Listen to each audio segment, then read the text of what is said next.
We often hear that diversity, equity, and inclusion matters to businesses, but their data tells a different story. So what is the missing piece? On Finding Diversity, we tell real stories of what has worked for others and provide experiences that will inspire you. I'm Justus Thompson, and this is where our journey begins.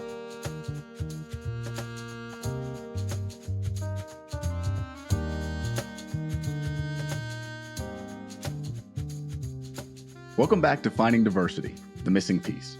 We are honored to welcome Eric Kelly, an accomplished global technology board director, executive, founder of Bridge 2 Technologies, and current chairman and CEO at Overland Tandberg Inc.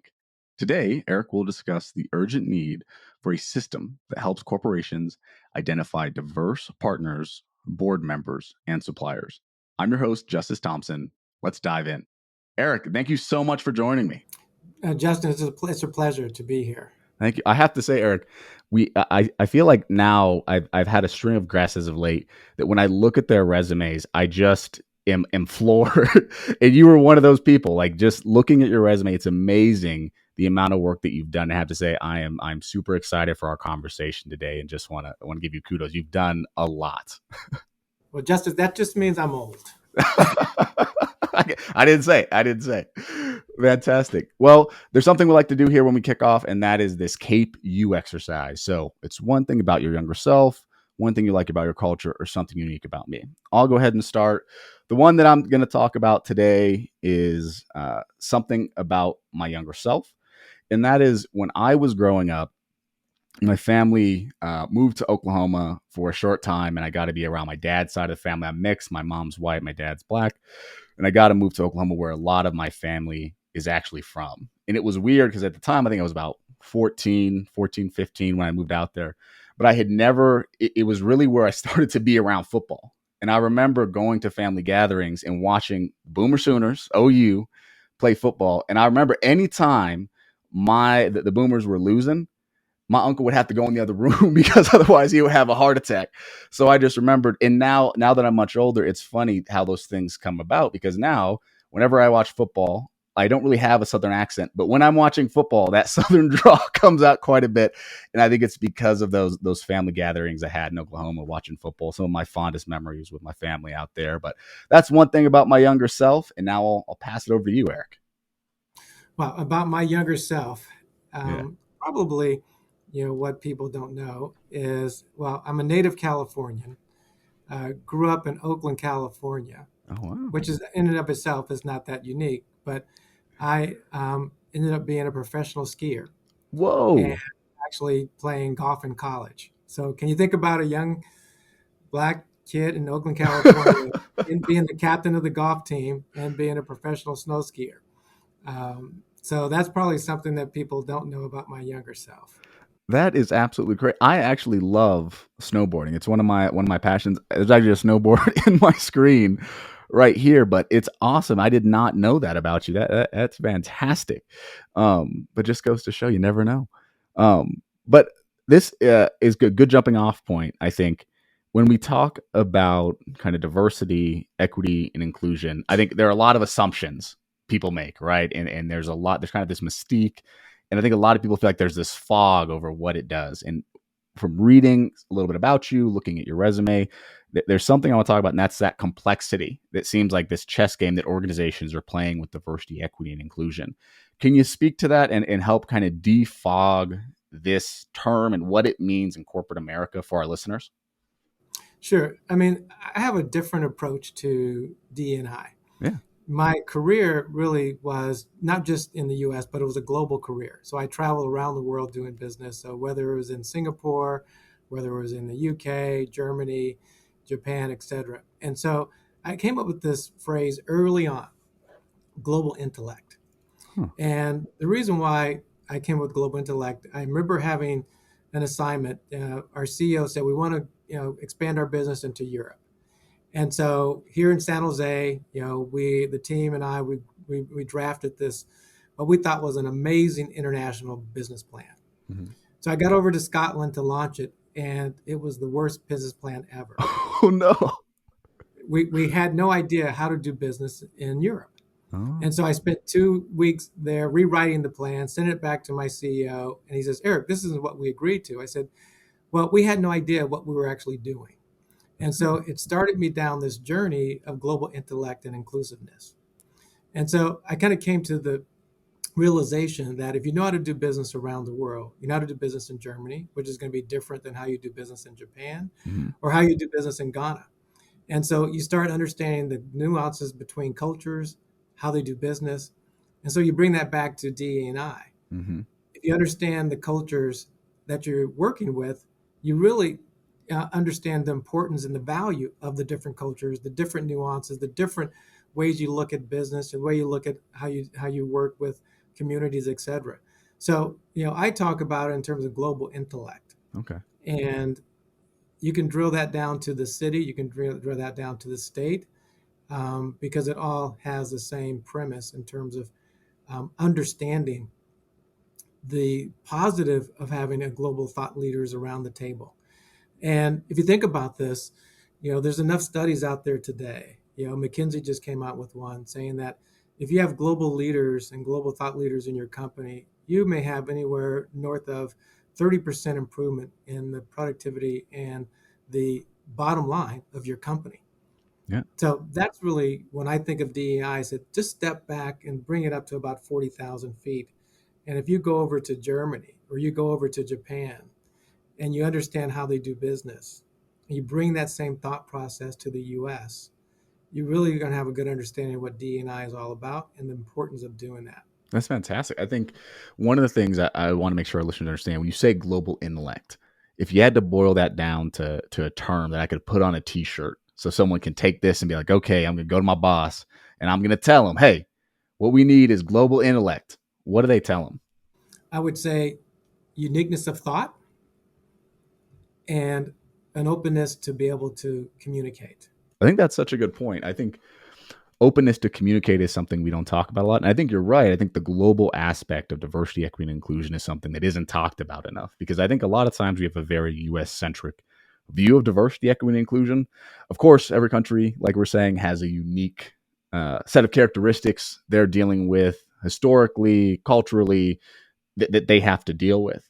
But I think sometimes we get so centralized in our thinking when it comes to us and being in America and the United States that we forget sometimes there are things that we can learn, right? Not everything we learn globally will be applicable, but that doesn't mean none of it will be. So I really, really like your concept here of global intellect. Well, think about this. If you travel to Japan, Mm-hmm. okay, they have a certain way they do business, um, and you have to be able to adapt. I mean, I can remember when I went to Singapore, the first thing I realized I had to go karaoke singing because that was just part of the ritual in terms of doing business and getting to know you. Yeah. Now, none of us could sing, but I was going to say I would be very intimidated by having to sing, especially for a no, business. nobody could sing there. But that was just part of the process, really getting to know you outside of the business environment. You go to other cultures, they really want to know about your family. You go to Taiwan, they actually give you a nice porcelain gift to Oh, just wow. say, just respecting you when you come there. And think about that. And we typically will go with the empty hand because we don't understand the cultural Yeah. differences. And so you bring that back to, let's say, when I go visit my family in New Orleans, okay, I will insult them if I don't eat. And you may have to go to 3 or 4 houses and you have to still eat, so you're stuffed. Yeah. But okay, that's just part of the culture Yeah. and getting to know you. So I think it's so important to understand that. I can remember, going to a business meeting in Japan, Mm-hmm. and one of my colleagues, were having the meeting, and they ended up calling them the foreigner. I had to remind them, no, we're the foreigner. We're in Japan. Understanding the mindset and how do you actually understand the different cultures and not just understand it but appreciate Yeah. them. And I think one of the things I hear in what you're saying is one of the underlying things is I think a lot of people have this mindset of business is business, right? Like any culture, any language, business. And I think what I'm hearing, and I 100% agree with, is it's not business. Large part has to do with how we culture things. And even when we think about business in the United States, we have certain things that we don't realize are culture, or things or steps that we want people to take, but we take for granted because that's what we interact with every day. So I really, really like that. I think it's a really important concept for people to grasp. Well, and if you just bring it back to the U.S., I'll just share a little of my history. Okay, here in the Silicon Valley, you don't wear a tie. Yes. Okay, when I go to New York, you have to wear a tie. Yeah. Okay, and when I was working for Dell, we had people come in to visit us in Austin, and we went to dinner. If they had a tie on, we actually cut their tie off. Oh my God. So think about just from geography to geography in the U.S., you have to understand the different cultures. Yeah, it's funny you say that, because it made me think of something I'd never thought of in context of this, which is one of the times I felt the most uncomfortable was when because I started a startup, founded a company, and it was so weird to me. I showed up the first day when I got into this accelerator in a suit and a tie and a very fancy like businessman acumen, and I showed up and everyone's in t-shirts and ripped jeans and flip-flops. And I was like, oh my gosh, like what's going on? And they were like, what are you doing, dude? Like this is startup ecosystem. And it was, I understood then and started paying attention to the signals that are sent, like before you even open your mouth in startup community, like what you wear and how you kind of hold yourself, and actually having a t-shirt with your logo on it for your company sends a better message to an investor, a particular investor, right, especially Silicon Valley, than a business suit. But I think it's such an excellent point that knowing that is actually just a part of business.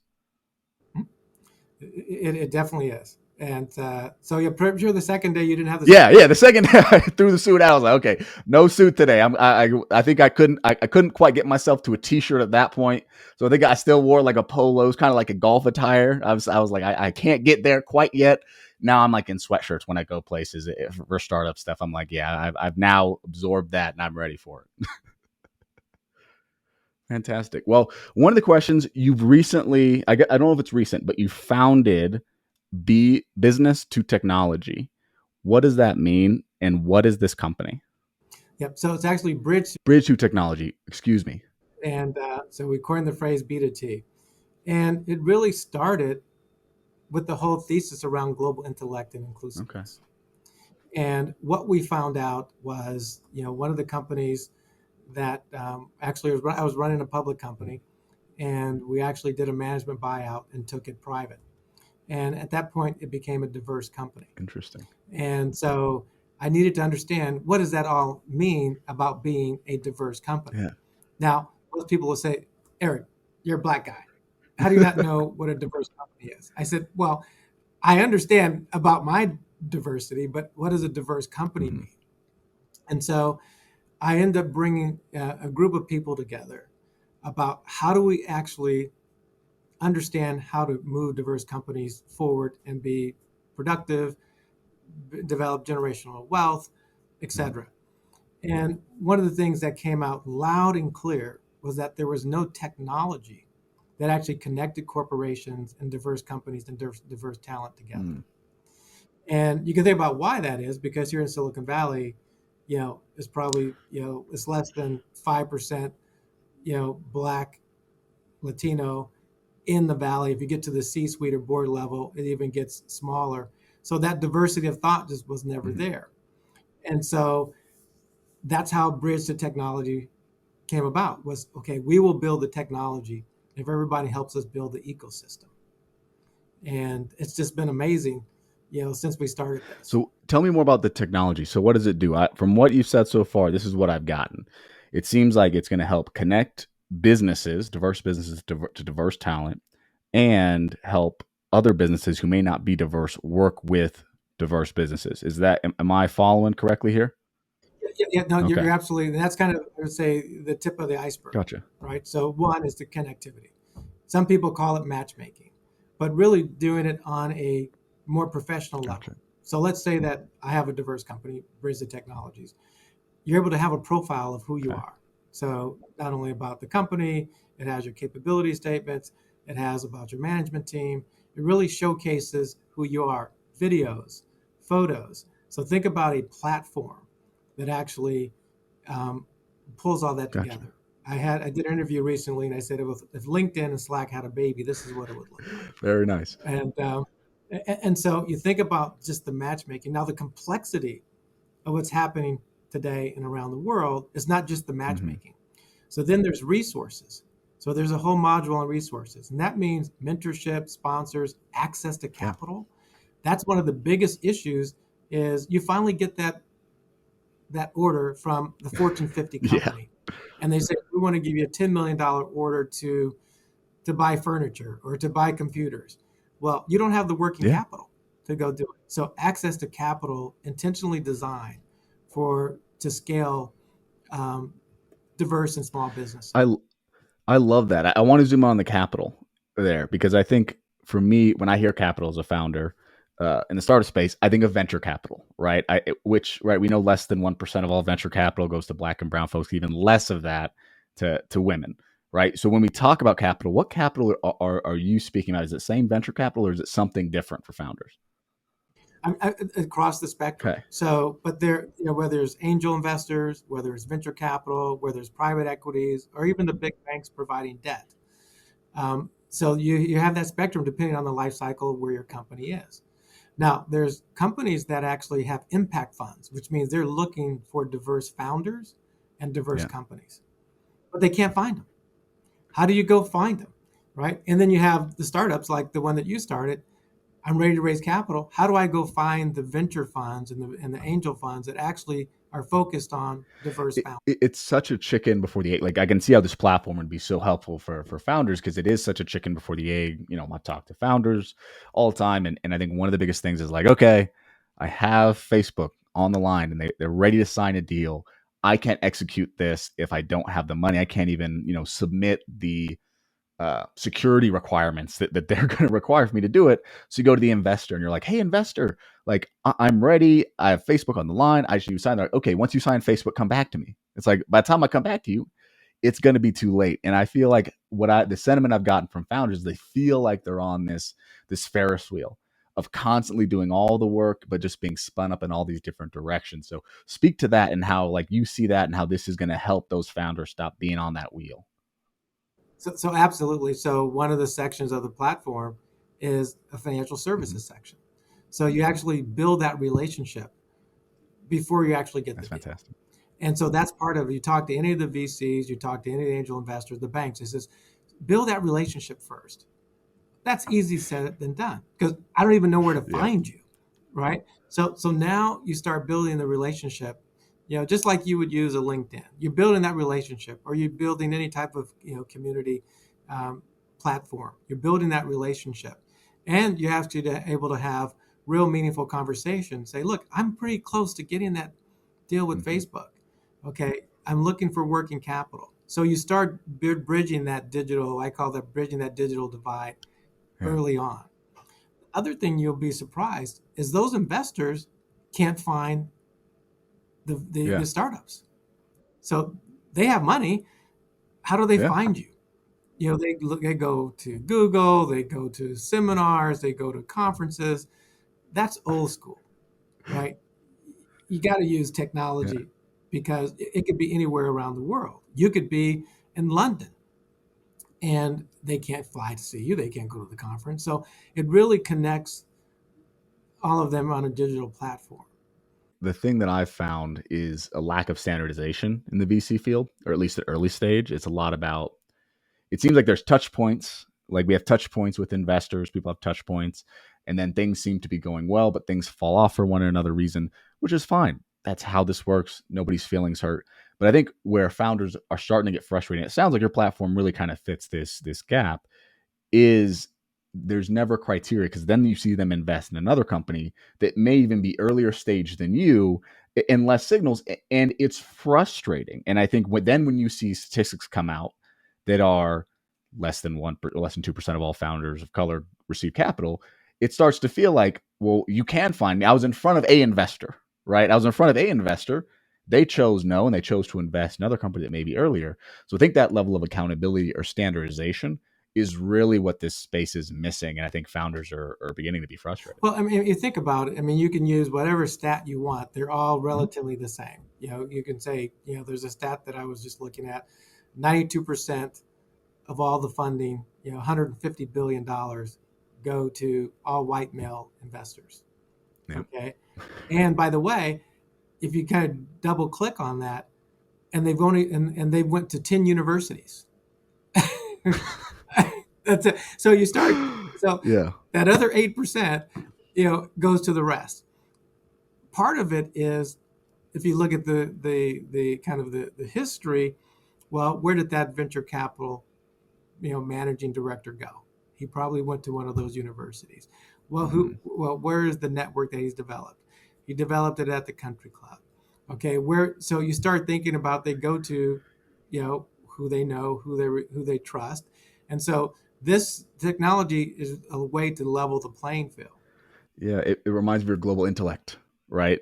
They have this particular intellect that, like, I have to learn or people have to learn. If you don't come from that, you're not aware of it, right? Then are we really that surprised? If there's a lack of global intellect in the VC or investment space, is it that surprising that, like, you need a technology to help equal the playing field? But the exciting thing about this is, as we started this, there's a number of investors, both diverse investors that are looking for diverse companies and diverse founders. So the capital is out there, okay, but they don't have any way to connect because they don't belong to the same country club. They don't go to the same, town restaurants, whatever. So how do you find them, Yeah. right? And I was telling someone, it was really interesting when I was talking about. I said, so just do this for a second. Spend a week and not use LinkedIn. Mhm. They're like, what? That's every time I want to look up somebody. Every time, that's my point. So think about, that's where the diversity side of the world is, with no technology. Yeah, that's beautiful. I think that's such a good point.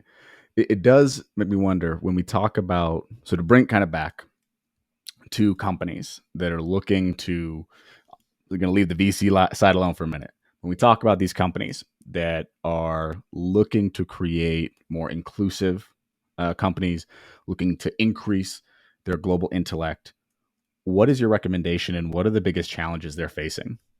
The corporations. The corporations, yes. So one, I'll just give you a couple of interesting data points that people may not know about. I don't know if you've ever heard of the $1 billion roundtable. Yes. You have. Yeah. Okay, well, what's about 30 companies, 35 companies that have committed to spend $1 billion every year with diverse companies. Mm-hmm. Now, if you think about trying to spend $1 billion, at $10,000 a time, you never get there. Mm-hmm. So they're trying to find, where do we find diverse companies at scale that are ready to go, so I could spend $1 billion, spend $2 billion, spend $3 billion. So the corporations are having a difficult time finding corporations that have already been, I would call, curated and ready to go. Mm-hmm. So what we've done on the platform, for example, is it's by invitation only.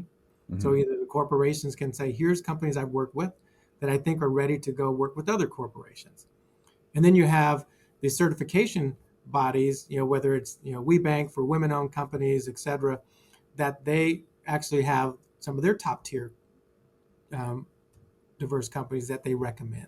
Yeah. And so it's really, again, connecting the dots, because you can't spend the money if you can't find them. So what ends up happening is you have 5 or 6 companies that are growing to be multi-billion-dollar companies because that's the only ones they can find. Yep. It's interesting. I was lucky enough to be, we're a designated minority supplier as well. So I was lucky enough to attend one of the conferences here, and hear United speak on the same thing, because they had pledged to spend, I don't know if it was $1 billion, but I think it was several hundred million. But they talked about it, and they were like, and she said, at the time, she's like, I think the way we're trying to think of United differently, and this just made me think of this, was that they were like, we're trying to take large projects and split them up into smaller ones so companies can get those projects and then grow. I was like, that's actually a really interesting, and I want to get your take on it. I was like, that's a very interesting strategy, because it does help companies. I may not be ready for the $10 million contract just based on headcount, supplies, my ability to fulfill the requirements of the contract, but I might be able to do a $1 million contract, which might be huge for my business and be a stepping stone for me to be able to take 10 million. What do you think of that approach that some companies are taking versus? It's a great initiative. It's Mhm. very difficult to implement Okay. because what they're finding out, they just don't have the infrastructure or the resources to onboard 10,000 small companies. That's a good And point. so, from a leadership standpoint, it's great. But when you drive it down to the procurement side, they're like, look, we don't have the resources to bring on, 20 or 30 new diverse companies. Yeah. And so, one of the things that we've been talking to them about, and it actually has resonated, is what we call our strategic partnership um, platform or initiative, where let's say you and I partner together and go in to bid that business. So it's not 1 million and 1 million, it's 2 million or 3 or 4 million because you now have a group of MBEs that will go in and present their proposal I to the love that. companies. The other thing that we start implementing is what we call a tier one, tier two. So you have a large tier one that actually will bring the tier two, the smaller MBs, to bring them to the table. So you already have all the infrastructure because think about these large corporations. The first thing they're going to ask you as an MBE, well, do you have a $5 million insurance policy? Yeah. Okay. Do you have, the infrastructure to do data security, data protection? Well, no, I'm a startup. Okay. Okay. So when you start looking at, that initiative, but then you look at the contractual side Yeah. that they require you to jump through in the hoops, it doesn't connect. Yeah. And so that's one of the things in terms of partnerships. We actually, since we rolled out the platform, a number of the MBs have gotten together and said, let's team up and Yeah. go after that deal. And let's team up with some of the big ones and the smaller ones. And so, but that's what everybody does. Yeah. Outside of what we're talking about, DEI, corporations do that all the time. Yeah. You even have, Microsoft partnering with IBM, Deloitte partnering with HP. They all partner to go after opportunities. Same thing we have to do. It's such a great space, and I think your platform really creates kind of the space to do that, which doesn't exist right now. To kind of have that space to go after those contracts, I think the added vetting process that you've added that really makes it super compelling. I'm super excited to see kind of where your platform goes. The last thing I kind of want to talk about here is when we talk about. I think there's an interesting concept here that we kind of stumbled upon, and that is a lot of times we have these great initiatives that come from the top that are, hey, we want to spend $1 billion with minority supplier businesses. The other one I think of that probably resonates with our audience is, hey, I'm going to reach 50% gender equity in the next 5 years. Now, I'm familiar with the second one and customers we've talked with. That goal oftentimes is mathematically impossible. It's less about it being well intended and more about based on your based on the number of hires you have and the number of people leaving this company, we would have to be in a really bad situation to reach that goal. When we talk about the spending $1 billion with minority suppliers, it seems like it's a great initiative. Your platform helps put it into those tangible steps. But what are those steps that you would recommend for a company looking to spend more with minority suppliers? What are the steps they need to take in order to create a better process? Yeah, I mean, there's a couple of steps. One, having a process to be able to identify um, diverse companies that are ready to scale. And when I say ready to scale, that means they have the resources, they have the capital, and they have the experience. Because if someone came to you and I and said, we're going to give you a $500 million opportunity, well, that's great, but I don't have the capital, I don't have the resources. Um, and so that's one. The other thing that they have to do is start getting strategic versus tactical. And Okay. what I mean by that is, let's say that the big crave now is electronic vehicles. Mhm. And so I need EV power machines, for the stations.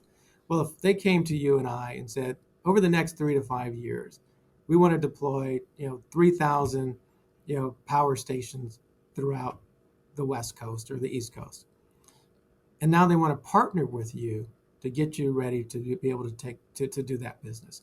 So think about it over a 3 to 5 year period versus just a transaction. Because what they do today is they say, hey, there's an opportunity, here's an RFI, here's an RFP. Can can you meet that criteria? That's not going to get you there. You need to have a more strategic process. Let's say that you want to start a media company, a broadcast company. Well, wouldn't it be great if Apple TV or NBC came to you and said, I want to partner with you to build a podcast on a global platform, and we're going to invest in this together. Mm-hmm. Now, when you go and talk to that venture capitalist, oh, they're going to throw money after you because you already have a partner, you already have a contract, you already have a strategic plan. That's what they need to do. And that's where corporate America always does that. Mm. But it has to be, that's why I don't even like the term supplier diversity. I like it diverse businesses. Supplier diversity is transactional. I'm going to buy 1 million widgets and I'm going to carve out 200,000 of those widgets for a diverse company. That's transactional. Yeah. Okay. Versus saying, let me see about your creative thinking. And here's my problem. Let's work on how we solve that. Oh, well, you don't need 1 million widgets. Based on our creative design, you only need 500 widgets to do the same thing. So those are the things that for them to scale, because you can't do it on a transaction, PO by PO basis. It has been reflected in my own experience talking with procurement officers who run minority supplier programs. A lot of times it is very transactional. It's how can we do this? And I think if you try to speak to strategic, like, oh, we can start here and build this, and then we can, it's like their eyes almost glaze over sometimes where it's like, I'm here to buy things. I'm not interested in building. So I think this is such an important topic for folks to hear and how to grow. Well, think about this. I mean, we call it the influencer strategy, Mm. or we call it so. And I'll share with you about the summit that we have every year at the appropriate time. But the influencers are the folks that are actually making the decisions. Mm. So if you're sitting around the table with them versus the procurement person that already said, hey, we're going to go down this path, go see how you can get a better price, you can get better service, et cetera. But actually having those executive meetings saying, where are you going over the next 12, 24, 36 months, and how can I help you get there? Those are the discussions that you're going to build a sustainable business.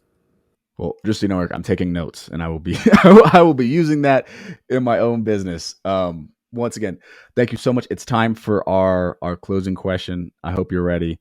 It is, what is the missing piece in diversity, equity, inclusion? Obviously, we know there isn't just one piece. There are a lot of things that have to come together for things to accomplish. But in your opinion, what would be the missing piece?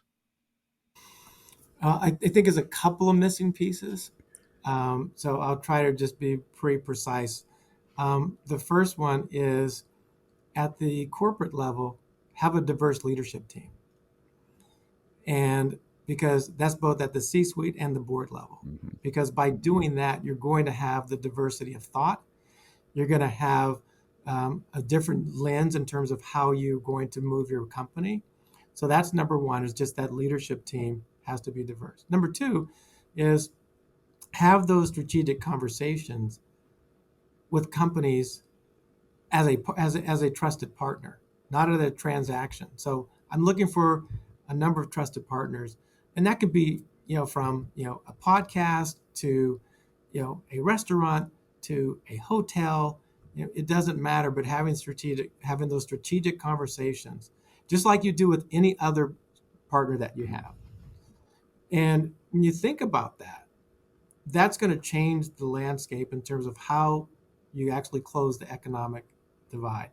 The final one is you need to leverage technology to be able to reach everybody in the complex and global world.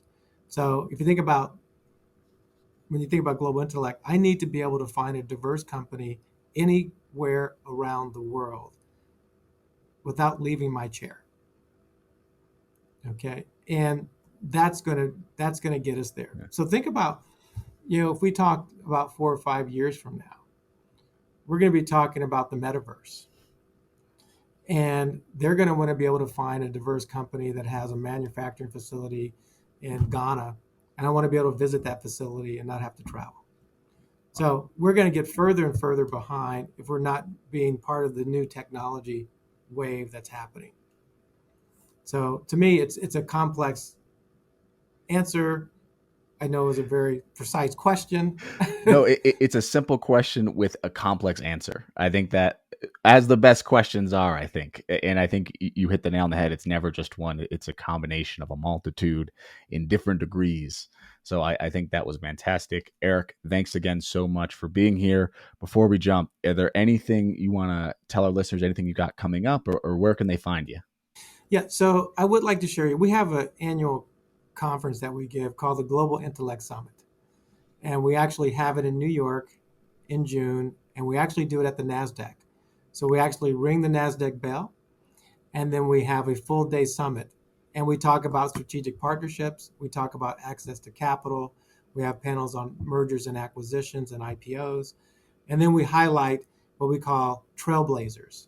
So for example, this year we had a gentleman by the name of Jim Lowry, who is just an icon, as everybody calls him, the GOAT in diversity and inclusion. He was the first Black partner at McKinsey. He was the first Black partner at Boston Consulting Group.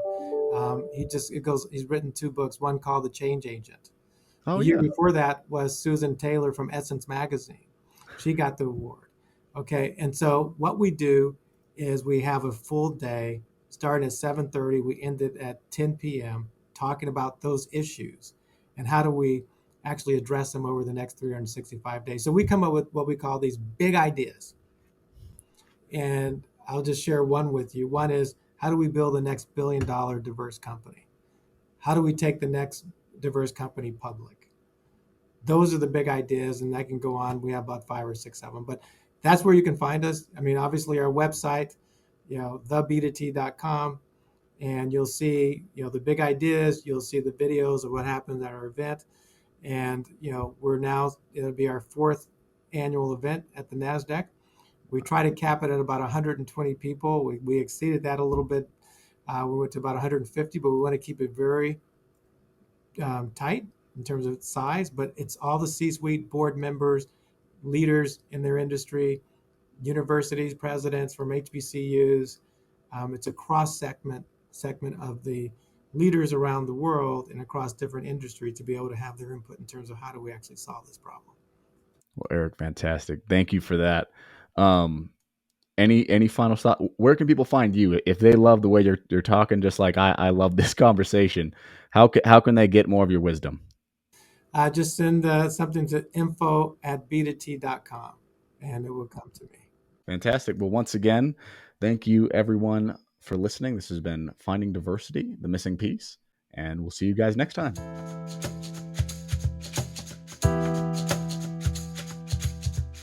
Thank you for listening to Finding Diversity, the Missing Piece. You can expect new episodes monthly. And if you like the show, please subscribe and leave a review wherever you get your podcasts. This helps others like you find the show. Finding Diversity, the Missing Piece is powered by Cape Inclusion. It's produced by Studio D Podcast Production, directed by Prescott Wong, and hosted by me, Justus Thompson. To learn more about how you can get started and to book a demo, visit us at capeinclusion.com.